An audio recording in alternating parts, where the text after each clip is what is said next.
ನಮಸ್ಕಾರ Karnataka, welcome back to my channel. Monsoon ಅಂತ ಶುರು ಆಗೇ ಹೋಯ್ತು. ಎಲ್ಲ ಎಲೆಕ್ಟ್ರಾನಿಕ್ ಗೂಡ್ಸ್ಗಳು ನಾವೇನು ಯೂಸ್ ಮಾಡ್ತಾ ಇರ್ತೀವಿ. ಸೊ ಮಳೆಯಲ್ಲಿ ಅಥವಾ ಕೆಳಗಡೆ ಬೀಳ್ತು ಅಂದ್ರೆ ಡ್ಯಾಮೇಜ್ ಆಗುತ್ತೆ. ಸೊ ಇವಾಗ ಪ್ರೆಸೆಂಟಲ್ಲಿ ನಂದು ಅಷ್ಟೇ, ನಮ್ಮದು ಅದೇ ಪರಿಸ್ಥಿತಿಯಲ್ಲಿ ನಾನು ಸಿಕ್ಕಾಕೊಂಡಿದ್ದೀನಿ ನೋಡಿ.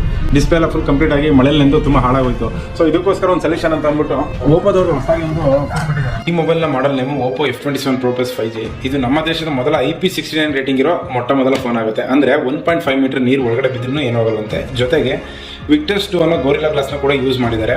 ಅಂದರೆ 5 to 6 ಫೀಟಿಂದ ಕೆಳಗಡೆ ಬಿದ್ದರೂ ಕೂಡ ಒಡೆದೋಗಲ್ಲ ಅಂತ. ಅಂದರೆ ಯಾವ ಫೋನ್ ತಾನೇ ಒಡೆದೋಗಲ್ಲ.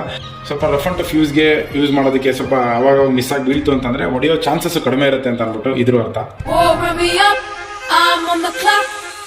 ಹಾಗೆ ಈ ಆಪ್ಷನ್ ಅಂತೂ ತುಂಬಾ ಇಷ್ಟ ಆಗುತ್ತೆ ನನಗೆ. ಬ್ಯಾಕ್ಗ್ರೌಂಡ್ ರಿಮೂವಲ್ ಅಂತೂ ತುಂಬಾ ಚೆನ್ನಾಗಿ ವರ್ಕ್ ಆಗುತ್ತೆ. ನೀವು ಕೂಡ ಪರ್ಚೇಸ್ ಮಾಡ್ತೀನಿ ಅಂತಂದರೆ ಸೀದಾ ಅರಸೂರು ರೋಡಲ್ಲಿ ಅಶೋಕ್ ಸೆನ್ಸ್ ಇಂಟರ್ನ್ಯಾಷನಲ್ ಹೋದರೆ ಒಳ್ಳೆ ಆಫರ್ಸ್ ಅಂತೂ ನಡೀತಾ ಇದೆ. ನನಗಂತೂ 3,000 ರೂಪಾಯಿ ಕ್ಯಾಶ್ ಬ್ಯಾಕ್ ಕೊಟ್ಟರು, ಜೊತೆಗೆ ಒಂದು ಪವರ್ ಬ್ಯಾಂಕ್ನ ಕೂಡ ಫ್ರೀ ಕೊಟ್ಟರು. ನೀವು ಹೋಗಿ ಈ ವಿಡಿಯೋನ ತೋರಿಸ್ತು ಅಂತಂದರೆ ನಿಮಗೂ ಕೂಡ ಒಂದು ಪವರ್ ಬ್ಯಾಂಕ್ನ ಫ್ರೀ ಕೊಡ್ತಾರೆ 1000 ರೂಪೀಸ್. ಸೊ ಬೇಗ ಹೋಗಿ